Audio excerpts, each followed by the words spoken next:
और इस बीच बड़ी खबर का रुख कर लेते हैं। नियोजित शिक्षकों से जुड़ी खबर सामने आ रही है। सूत्रों के हवाले से बड़ी खबर है, नियोजित शिक्षकों को राज्यकर्मी का दर्जा मिलेगा और यह प्रक्रिया इसी महीने की जा सकती है। बड़ी खबर सूत्रों के हवाले से 22 नवंबर को इस फैसले पर कैबिनेट में मुहर लगने की संभावना जताई जा रही है। नए शिक्षक नियमावली को लेकर के अपडेट भी है। तो नई शिक्षक नियमावली का ये फाइनल ड्राफ्ट बनकर तैयार हो चुका है और इससे राज्य के 4 लाख नियोजित शिक्षकों को सीधा फायदा हासिल होगा। कैबिनेट की मुहर के बाद सक्षमता परीक्षा जो है वो ली जाएगी। तो जानकारी के मुताबिक 10 दिसंबर के बाद सक्षमता परीक्षा की तैयारी है। परीक्षा में पास होने के बाद शिक्षकों को राज्यकर्मी का लाभ मिलेगा। परीक्षा लेने का जिम्मा जो है वो बिहार बोर्ड को दिया गया है। परीक्षा पास करने वाले शिक्षकों का स्केल बीपीएससी शिक्षकों के बराबर ही होगा। वरीयता, प्रोन्नति, स्थानांतरण का लाभ भी उन्हें हासिल होगा। तो बीपीएससी से चुने हुए नियोजित शिक्षक पर भी फैसला लिया जा सकता है। बीपीएससी कैडर में ज्वाइन नहीं करने पर भी राज्यकर्मी का दर्जा मिल सकता है, यानी कि बिना सक्षमता परीक्षा दिए राज्यकर्मी का दर्जा मिलेगा। कैबिनेट के फैसले के बाद नोटिफिकेशन जारी होते ही उन्हें ये राज्यकर्मी का दर्जा जो है वो मिल जाएगा। साथ ही आपको ये भी बताते चलें कि विशिष्ट शिक्षक पदनाम में फिलहाल कोई संशोधन नहीं किया गया है। तो शिक्षकों की पोस्टिंग से जुड़ी हुई बड़ी खबर इस वक्त। शिक्षकों की पोस्टिंग प्रक्रिया पर अब सवाल भी उठने लगे हैं। कई जिलों में रिक्तियों से ज्यादा पोस्टिंग की गई है। समस्तीपुर में एक ही स्कूल में 40 शिक्षक की पोस्टिंग हो गई है। मुजफ्फरपुर की अगर बात करें तो मुजफ्फरपुर में रिक्तियों से 3265 शिक्षक ज्यादा पोस्टेड हैं। बेगूसराय में रिक्तियों से 1177 शिक्षक ज्यादा पोस्ट किए गए हैं। बिल्कुल, और सॉफ्टवेयर से पोस्टिंग के बाद ये गड़बड़ियां जो है वो सामने आनी शुरू हो गई हैं, जिसमें एक ही स्कूल में 40 शिक्षक की पोस्टिंग हो जाती है, एक ही जिले में 3000 से ज्यादा शिक्षकों की पोस्टिंग हो जाती है और अब गड़बड़ियां सामने आती हुई। वहीं न्यूज 18 की खबर का बड़ा असर, जिसमें पोस्टिंग में गड़बड़ी के बाद अब एक्शन लेती हुई सरकार नजर आ रही है। केके पाठक ने इस पर अब संज्ञान ले लिया है। केके पाठक ने न्यूज 18 की खबर पर संज्ञान लिया है। एक साथ समस्तीपुर, सिवान और सारण के अधिकारियों पर कार्रवाई की गई है। समस्तीपुर के डीओ मदन राय और डीपीओ से शोकॉज मांगा गया है।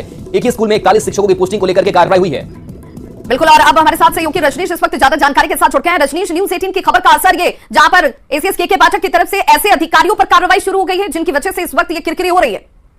बिल्कुल, देखिए सभी डीओ डीपीओ को आदेश दिया गया था कि स्कूलों में पोस्टिंग से पहले जो भी रिक्तियां हैं उसको विषयवार और स्कूल के आधार पर जो है शिक्षा विभाग को उपलब्ध कराया जाए, जिसके आधार पर रैंडमली पोस्टिंग की जाएगी। और रैंडमली प्रक्रिया के जरिए सॉफ्टवेयर से पोस्टिंग शुरू भी हुई है और कुछ जिले में पोस्टिंग जो है बाकी रह गई है। लेकिन समस्तीपुर में बड़ी लापरवाही सामने आई है, जहां पर यूजीएमएस चप्पा उजियारपुर प्रखंड का स्कूल है, जहां एक ही स्कूल में 1 to 5 में 41 टीचर की पोस्टिंग कर दी गई। एक बड़ी लापरवाही थी और न्यूज 18 खबर चलाई जाने के बाद केके पाठक ने सिवान के, सारण के और समस्तीपुर के जिला शिक्षा पदाधिकारी और जिला कार्यक्रम पदाधिकारी से सीधे शोकॉज कर दिया है और 4 घंटे के भीतर ये जवाब मांगा है। समस्तीपुर के जिला शिक्षा पदाधिकारी मदन राय, जिन पर यह आरोप लगा है कि उन्होंने रिक्तियों को जो है सही से मिलान नहीं किया और जो छात्र और शिक्षक का जो अनुपात है उसके आधार पर उन्होंने शिक्षा विभाग को आंकड़ा नहीं दिया। ऐसे में मदन राय जो है कार्रवाई की जद में साफ तौर से आ गए हैं और जो डीपीओ समस्तीपुर है, तो शिक्षा विभाग ने अभी 4 घंटे के अंदर जवाब मांगा है। केके पाठक ने बतौर इस पर खुद जो है समीक्षा की है और अब जो है कहा है कि 4 घंटे में जवाब से संतुष्ट नहीं होंगे तो निश्चित रूप से कठोर कार्रवाई होगी। सिवान के, सारण के और समस्तीपुर के जिला शिक्षा पदाधिकारी और जिला कार्यक्रम पदाधिकारी के विरुद्ध। ये माना जाए कि वेतन स्थगित करने से लेकर निलंबन, ये सभी कार्रवाई की जद में ये अधिकारी इस वक्त हैं।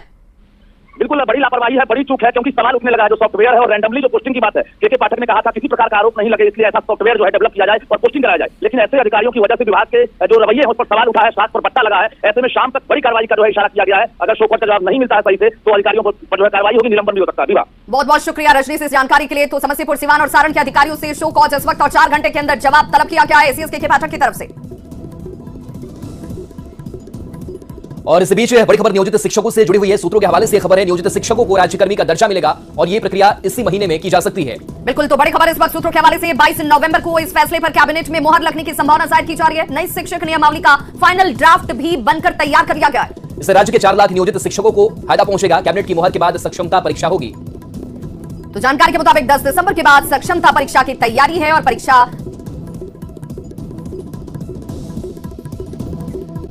चैनल पर हार्दिक स्वागत है। आज मैं देखिए जो आपके सामने लेकर के आया हूँ, ये बहुत ही इंपॉर्टेंट डाटा है। इस डाटा में क्या है तो सिर्फ और सिर्फ जितने लोगों को, जैसे मान लीजिए मैंने 100 लोगों को नियुक्ति पत्र दिया तो उसमें से ज्वाइनिंग करने कितने आए, मान लीजिए 80 लोग, तो कितने लोग नहीं आए, 20 लोग, यानी 20 लोग ज्वाइन करने नहीं आए। ये सिर्फ ऐसा ही डाटा है कि जितने लोगों को नियुक्ति पत्र दिया गया था बट वो लोग ज्वाइन करने नहीं पहुँचे। जैसे आप देख सकते हैं शेखपुरा में 19 लोग ऐसे निकले जो कि ज्वाइनिंग लेटर दिया गया, मतलब स्कूल आवंटन के बाद का, स्कूल आवंटन के बाद 19 लोग जो है वो ज्वाइनिंग पे नहीं आए। उसी तरह से शेखपुरा में 101, वैशाली में 51, कटिहार में 62, कैमूर में 82, किशनगंज में 30, जहानाबाद में ये आपका जो है 25, पश्चिम चंपारण में 168, जमुई में 75, भोपाल में 119। इसी तरह से करते करते करते करते आप देख सकते हैं मैंने सभी 32 जिला जितना भी उपलब्ध रहा मेरे पास, 32 जिला, मतलब रोहतास में 32 लोग, तो 32 जिला का डाटा कुल निकल के अभी इसमें 6 जिला और बाकी है, तो 32 जिला का कुल डाटा 3853 आया। मतलब लगभग 4000 वैकेंसी जो है ये सिर्फ और सिर्फ ऐसे हैं जिनका ज्वाइनिंग लेटर दिया गया, ऑफिशियली ज्वाइनिंग लेटर जिनका विद्यालय आवंटन किया गया, फिर भी वो कॉलेज में नहीं गए पढ़ाने के लिए या फिर नियुक्ति पत्र में शामिल नहीं हुए उसमें। तो ये बात सिर्फ और सिर्फ वहाँ पर आई। तो करीबन 4000 सीट तो ऐसे ही निकल गया, जो कि केवल और केवल नियुक्ति पत्र में निकल गया। तो आप समझ सकते हैं डॉक्यूमेंट्स वेरिफिकेशन में भी कितने लोग बाहर हुए होंगे, यानी मान के चलिए वहाँ से भी कम से कम 20,000 लोग बाहर हुए होंगे। उसके बाद अलग अलग जगहों से बाहर होते, कहीं फर्जीवाड़ा में हुआ है, कहीं कुछ हुआ है। तो तकरीबन कुल 35-40 हज़ार सीटें मतलब रहेंगी, जो कि सप्लीमेंट्री रिजल्ट पे मतलब डिपेंड करेंगी। अब मैं आपको आगे दिखाता हूँ। जो ये देखिए आप, रजनीश कुमार जो कि बिहार के पत्रकार हैं, इनका ट्वीट आया था कल में कि 22 नवंबर को सप्लीमेंट्री रिजल्ट की तारीख मिलेगी। जानकारी मतलब 22 नवंबर को ये पता चल जाएगा कि सप्लीमेंट्री रिजल्ट कब आ जाएगा, 22 को आएगा कि 23 को आएगा कि 24 को आएगा। शिक्षा विभाग को 21 नवंबर तक मिलेगा फाइनल रिक्तियाँ, मतलब जितना भी 21 नवंबर तक ये कंफर्म हो जाएगा कि कितनी सीटें बची हुई हैं जो कि वैकेंसीज़ में खाली हैं। सीटों की संख्या में लगातार इजाफा हो रहा है। पहले रिक्तियों की संख्या के अलावा काफ़ी रिक्तियों में नियोजित शिक्षक ज्वाइन नहीं करे हैं। अब ये भी एक बात है कि जो नियोजित शिक्षक थे पहले जो पढ़ा रहे थे वो डर गए हैं। डर किस लिए गए? क्योंकि इसमें उनको पहले त्यागपत्र देना है, बाद में ज्वाइनिंग करनी है। मैंने आपको बताया भी, आप चाहिए तो प्रीवियस ईयर वीडियो देख सकते हैं। बट मैंने उसमें बताया ये था कि जो भी नए शिक्षक बनेंगे नियोजित वाले, उनको पहले अपने नियोजित शिक्षक के पद से त्यागपत्र देना होगा। उसके बाद आप बीपीएससी के थ्रू जो टीचर में ज्वाइनिंग करेंगे उसका आपको ज्वाइनिंग लेटर मिलेगा। तो इसकी वजह से बहुत सारे नियोजित शिक्षक पर ही रहेंगे, वे लोग त्यागपत्र नहीं देने वाले हैं वहाँ से। तो वहाँ से भी काफ़ी ज़्यादा इजाफा मिलेगा। अब इसमें ज्वाइन करने वाली सीटों की संख्या जो है बढ़ गई है। शिक्षा विभाग 22 तक आयोग को जो है रिक्तियाँ भेज देगा कि कितना रिक्ति है, आप इसको फिलफिल कीजिए, दूसरा रिजल्ट निकालिए। तो ये बात हो जाएगी 22 नवंबर। तो आप लोग 22 नवंबर को शिक्षक हैं पहले से, उनको उन्हीं की सीट पे समायोजन उनका हो जाए और सरकार जो है वो जो नई बहाली जो हुई थी टीआरई 1 में, उन सीटों पर जो मिनिमम एलिजिबिलिटी क्राइटेरिया को क्रॉस किए हुए अभ्यर्थी। सत्र में एक तो अनुपूरक बजट आना था शिक्षा विभाग का और उसको लेकर के चर्चा होनी थी, लेकिन दुर्भाग्य ये है कि भारतीय जनता पार्टी ने जानबूझ करके जिस दिन शिक्षा के ऊपर चर्चा होनी थी और हमको खुद ही बोलना था, उसमें 9 मिनट का वक्त हमको अलॉट हुआ था, लेकिन उस पर चर्चा ये लोग नहीं होने दिए। अगर वो चर्चा होती तो समझ लीजिए कि सारी पार्टियों की तरफ से शिक्षा को लेकर के, नियोजित शिक्षकों को लेकर के, विश्वविद्यालयों की जो समस्या है, तमाम मुद्दों को लेकर के बातचीत आती और कुछ बेटर होता। लेकिन वो सदन में चला नहीं। हमने इसके बावजूद शून्यकाल के दौरान मांग उठाई है। हमने ये मांग उठाई है कि जो नियोजित शिक्षक हैं पहले से, उनको उन्हीं की सीट पर समायोजन उनका हो जाए और सरकार जो है वो जो नई बहाली जो हुई थी टीआरई 1 में, उन सीटों पर जो मिनिमम एलिजिबिलिटी क्राइटेरिया को क्रॉस किए हुए अभ्यर्थी हैं उनको रखा जाए। सरासर देखिए गलत नियम है। कोई सरकार ये नहीं कह सकता कि आप शिक्षक हैं तो शिक्षक संगठन में नहीं जुड़िए। कोई आप विश्वविद्यालय के छात्र हैं तो आप छात्र संगठन में मत जुड़िए। मैं खुद ही छात्र संगठन में आया हूँ। आप देखिए दिल्ली विश्वविद्यालय में इतने शिक्षक संगठन हैं, सारे राज्यों में शिक्षक संगठन है, इवन बिहार के अंदर माध्यमिक शिक्षक संघ है, प्राथमिक शिक्षक संघ है, गोप गुट का संगठन है। तो तमाम शिक्षक संगठन तो पहले से थे और शिक्षक संगठनों को सरकार ये क्यों सोच रही है कि वो सरकार के खिलाफ कुछ साजिश करने के लिए शिक्षक संगठन बना हुआ है। सरकार जब कोई पॉलिसी बनाती है तो उसमें शिक्षक संगठनों का जो रोल होता है कई बार पॉजिटिव होता है। संगठन उनको सुझाव देता है कि आप इस तरीके से कीजिए, इस तरीके की पॉलिसी बनाइए, क्योंकि वो ग्राउंड पे हैं। कोई 2-3 आईएएस अधिकारी कमरे में बैठ करके कोई पॉलिसी नहीं बना सकता है। तो शिक्षक संगठनों का एक रोल है और जो शिक्षक है जिनकी नियुक्ति अभी हुई है, उनके हित अधिकार को, उनके संवैधानिक अधिकारों को, जो नियमावली के माध्यम से उनको अधिकार मिले हुए, उन अधिकारों की रक्षा के लिए अगर कोई कमेटी बनती है, कोई संगठन निर्माण होता है, पहले से संगठन है उसमें लोग जुड़ते हैं, तो उनका लोकतांत्रिक अधिकार है। तो लोकतांत्रिक अधिकार पे जो हनन है, ये जो फरमान आया है के पाठक जी का, ये सरासर गलत है, अन्यायपूर्ण है और इसका तो हम लोग विरोध करते हैं। आप शिक्षकों को ये नहीं कह सकते कि आप संगठन में मत जुड़िए और कोई जुड़ गया तो उसको आप नौकरी से निकाल देंगे। ये तो अद्भुत किस्म का फरमान है, इसका हम लोग विरोध करते हैं। अच्छा नहीं है। लगातार ऐसा ही कुछ क्यों आते हैं कि पाठक ऐसा हमेशा लेकर आ जाते हैं कुछ ना कुछ नियमावली, जिससे स्टूडेंट्स भी परेशान होते हैं, जो शिक्षक रहते हैं वही परेशान होते हैं। तो ये सब चीज़ का एंड कहाँ पर होगा? अब ये सब चीज़ का एंड कहाँ पे होगा? इस तरह के अधिकारी आएंगे, गलत फैसला लेंगे, हम लोग आवाज़ उठाते रहेंगे। सरकार अगर सुनेगी तो उस फैसला को विड्रॉ करना पड़ेगा। जैसे हमने मुद्दा उठाया अभी कि भाई बिहार के अंदर ये जो आपने के पाठक के माध्यम से जो सर्कुलर जारी हुआ है कि आउटसोर्सिंग कंपनियों के माध्यम से बहाली होगी नाइट गार्ड की और उसको 11,000 दिया जाएगा, लेकिन सरकार की पूरी की नियमावली से बहाल जो हुए हैं नाइट गार्ड उनको 5,000 वेतन मिलेगा। तो ये इलॉजिकल तरीके का फरमान कैसे है? ये हमने मुद्दा उठाया, अभी तक इसका विधानसभा से हमको जवाब नहीं मिला लिखित में। शिक्षा विभाग में इससे जवाब आना चाहिए। क्वेश्चन पास है लेकिन सत्र खत्म हो गया, लेकिन ये जवाब अभी तक हमको नहीं मिला कि क्यों नहीं, क्यों ऐसा हो रहा है। हमने मांग की थी कि दोनों का इक्वल कीजिए और आउटसोर्सिंग कंपनी का क्या जरूरत है जब देश भर में भाजपा का विरोध हम इसलिए भी कर रहे हैं, बाकी कारण तो है ही, लेकिन इसलिए विरोध कर रहे हैं कि आप प्राइवेटाइजेशन को बढ़ा रहे हैं, आप आउटसोर्सिंग और ठेका पट्टा की पॉलिसी को बढ़ावा दे रहे हैं। और बिहार के अंदर सरकारी स्कूलों के अंदर अगर बिहार सरकार के नाक के नीचे ये पाठक जो है वो प्राइवेटाइजेशन को बढ़ावा देंगे, आउटसोर्सिंग कंपनियों को रखेंगे, तो हमारा क्या एग्जाम्पल रह जाएगा। तो इसलिए हमने विरोध किया है। तो इस तरह का विरोध होगा। सरकार के संज्ञान में जब चीज़ें आएंगी, जब चीज़ों का हम लोग जो बात कह रहे हैं उसका जब आउटकम दिखने लगेगा तो उसको वापस भी करना होगा। सर 10,000 नियोजित शिक्षकों ने अपनी ज्वाइनिंग नहीं किया है, कहीं ना कहीं काउंसिलिंग में भी नहीं गए, तो उनके लिए क्या करेंगे, क्या कुछ करना अब किस लिए नहीं गए ये बात है। 10,000 लोग अगर नहीं गए हैं तो ये भी संभव हो सकता है कि मुझे आइडिया नहीं है कि आंकड़ा कितना है और इसके पीछे का कारण क्या है। ये भी हो सकता है कि जो नियोजित शिक्षक थे उनका जो नई बहाली हुई उसमें जिला कहीं दूर चला गया है तो इसको ज्वाइनिंग नहीं करना चाह रहे, ये भी हो सकता है। सरकार की तरफ से जो गाइडलाइन है जिसको मैंने देखा है उसमें तो यही लिखा हुआ है कि आपको पुराने स्कूल से जाकर के एनओसी क्लियरेंस लेकर आना पड़ेगा। तो क्लियरेंस लेकर ज्वाइनिंग उनका ज्वाइनिंग होगा। और खुद से ही नहीं किया हुआ है तो उनकी मर्जी हो सकता है कि वो पहले से ही नियोजित शिक्षक हैं, वो भी वहाँ भी राज्यकर्मी बन रहे हैं, तो कोई खास फर्क उनके लिए नहीं है। देखिए फ्रेंड्स, आपके स्क्रीन पर ये प्रीवियस कट ऑफ है, ये आपको मैं दिखा दे रहा हूँ नीचे भी। ये देखिए, ये रहा अपना 1 to 5 का प्रीवियस कट ऑफ, मतलब जो अभी दिया गया था। फिर उसके बाद ये 9-10 का ये कट ऑफ रहा, फिर ये 11-12 का कट ऑफ है। तो ये तीनों कट ऑफ आपके सामने रखा हुआ है। 11-12 में 30 विषय हैं, 30 विषयों का अलग अलग कट ऑफ दिया गया यहाँ पर। उसी तरह से 9 और 10 में जो है तकरीबन 10 विषय हैं, 10 विषय में 10 सेक्शन में अलग अलग कट ऑफ दिया गया है। और वहीं अगर आप बात करें तो 1 से 5 वाले में सिर्फ 3 सेक्शन था, जो कि जनरल, बांग्ला और उर्दू करके था। तो ये 3 सेक्शन में यहाँ पर दिया गया है। तो सबसे पहले हम प्राइमरी लेवल का यानी 1 to 5 लेवल का बात कर लेते हैं कि इसमें कट ऑफ कितनी जाने हैं। देखिए, सबसे पहले बात हम जनरल का बात करेंगे, उसी के हिसाब से आप कैटेगरी को समझ लीजिएगा। जैसे मान लीजिए जनरल का पहले कट ऑफ कितना गया था, तो 1967 नंबर गया था। 67 नंबर 1986 डेट ऑफ बर्थ का है। तो देखिए, ये तो 1986 वाला है ना, तो सबसे पहले प्रायोरिटी जितने भी मतलब ज़्यादा एज के होते हैं उनको दिया जाता है। जैसे 1986 है, फिर 87 वाले का नंबर आएगा, फिर 88 वाले का नंबर आएगा, फिर 89 वाले का आएगा, फिर 90 वाले का आएगा। इसी तरह करते करते करते करते सन 2000 वाले का नंबर आएगा सबसे बाद में। तो 67 नंबर पाने वाले व्यक्ति जितने पहले मान लीजिए 89, पहले मान लीजिए 85 वाले रहे होंगे, 84 वाले रहे होंगे, फिर 86 वाले पे कट ऑफ बना, 87, 88, 89, 90, 91, 92 इस तरह करते करते जब सन 2000 तक, या फिर जो उसके बाद भी जो भी एलिजिबल होगा लास्ट कैंडिडेट जो भी डेट ऑफ बर्थ होगा 67 में उसको दिया जाएगा। फिर कट ऑफ एक नंबर डाउन करके अब 66 बनाया जाएगा। 66 में जो सबसे ज़्यादा एजेड होगा, यानी सबसे ज़्यादा जो उम्रदार होगा, जैसे जिसका डेट ऑफ बर्थ 1980 होगा, 1975 होगा, पहले उसको नंबर मिलेगा। फिर उसके बाद आगे बढ़ते बढ़ते बढ़ते बढ़ते फिर आपका नए लड़के को नंबर मिलेगा।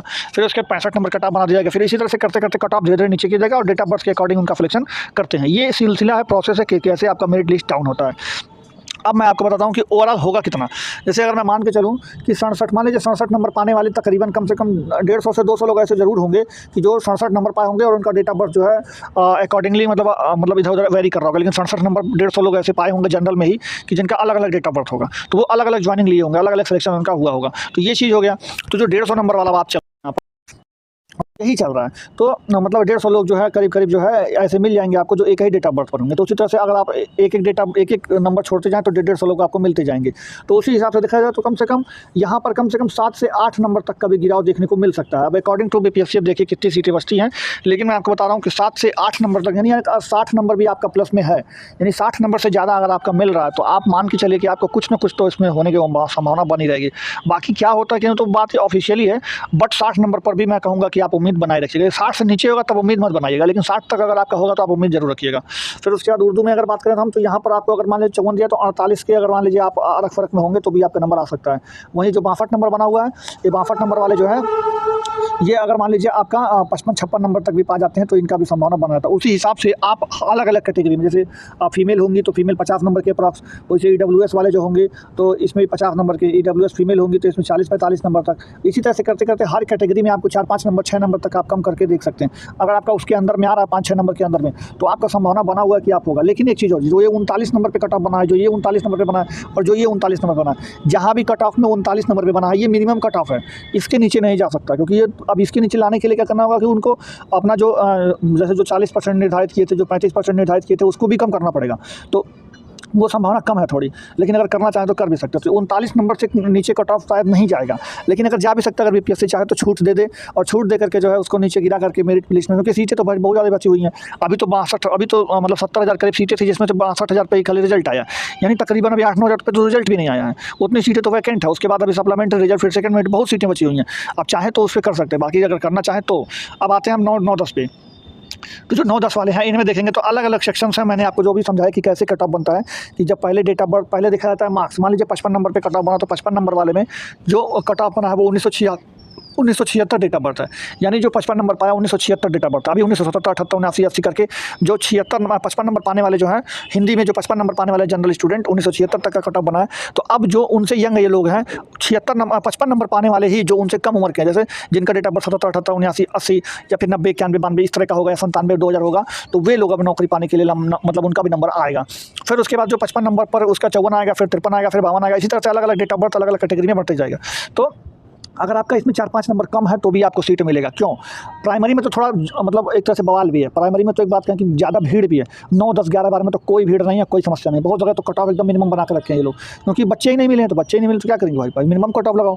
जैसे तो 55 नंबर, इसमें अगर आपका 50 नंबर से भी नीचे अगर मैं बताऊँ कि आपको 48 नंबर भी अगर हिंदी में जनरल स्टूडेंट है तो उम्मीद बना रहेगा, आपको सप्लीमेंट्री रिजल्ट में जरूर फायदा होने वाला है।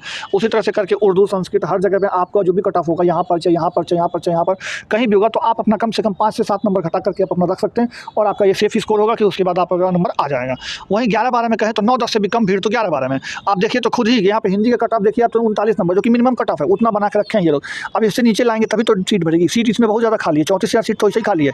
उसके बाद अभी और सीट खाली होना है, तो मान के चलिए यहाँ पर तो 30-35,000 तो ऐसे निकल जाएगा। तो यहाँ पर तो मिनिमम कट ऑफ पे देखिए बहुत जगह, यहाँ पर देखिए यहाँ पे 39 नंबर बनाए हुए हैं। मैथिली में भी जगह अगर देखें तो 39 नंबर कट ऑफ बना हुआ है। वहीं अगर आप देखिए यहाँ पे भी 39 बना हुआ है, फिजिक्स में भी 39 बना है, केमिस्ट्री में भी 39 बना है। तो टीचर ही नहीं मिल रहा है भाई इनको तो यहाँ पर देखिए साइकोलॉजी में भी 39 नंबर बना हुआ है, जियोग्राफी में 40 नंबर बना है, तो ये सब cut off minimum cut off पर ही जाएगा। अब अगर मिनिमम कट ऑफ में रिलैक्सेशन मिलेगा तो आपको मौका मिल जाएगा, नहीं मिलेगा तो फिर ये 39 से नीचे नहीं आएगा बिना रिलैक्सेशन के। तो रिलैक्सेशन तो बीपीएससी देगा ही देगा, इसमें 9, 10, 11, 12 में तो मिलना ही मिलना है। बाकी प्राइमरी में देता है कि नहीं ये तो देखने वाली बात है।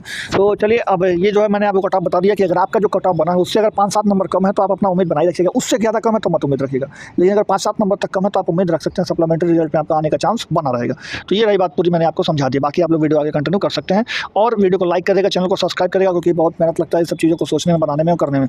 और मैं आपको पल पल का अपडेट देता रहूँगा। तो सिर्फ एक ही डिमांड है कि सीटेट वाले को मौका दे दीजिए, सीटेट अपेयरिंग वाले को मौका दे दीजिए, सेकंड फेज में भी सीटेट अपेयरिंग वाले को मौका दीजिए। बेचारे बच्चे बिलक रहे हैं। प्लीज प्लीज सर, सब काम आपने कर दिया तो कम से कम सीटेट अपेयरिंग वाले को मौका दे दीजिए। शिक्षा विभाग से मुझे उतना भरोसा नहीं है जितना भरोसा हमको माननीय अतुल प्रसाद पर है, इसलिए कि वो 15 साल से पढ़ा रहे हैं भाई। आज जो 15 साल से पढ़ा रहे हैं उसके बाद ऑलरेडी अनुभव है, उससे दोबारा परीक्षा लेने का कोई तुक नहीं है। के पाठक से उम्मीद है, के पाठक सर से भी उम्मीद है। अभी 2 व्यक्ति के पाठक सर और माननीय अतुल प्रसाद 2 शिक्षा के आधार स्तंभ है। जो पद खाली है उसके लिए सेकंड लिस्ट सेकंड लिस्ट आएगी।